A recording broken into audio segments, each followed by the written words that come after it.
pull it off. Okay. There is a chaise lounge with two beautiful wooden chairs. Configuration is called the chair because it has a sort of configuration of a chaise lounge.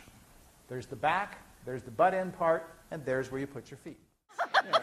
A chaise. I was like, lounge. it's a chaise. And he's like, it's a schwooze. And she's like, it's a chaise. So, yeah.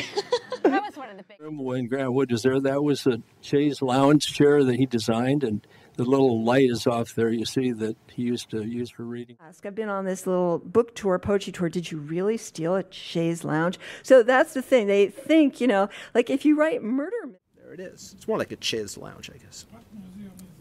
The Museum of Military History in Vienna. Austrian Museum. Well, you look pretty comfortable in this fancy chaise lounge. This is comfortable. It's a very cool piece. Very beautiful. Very high quality.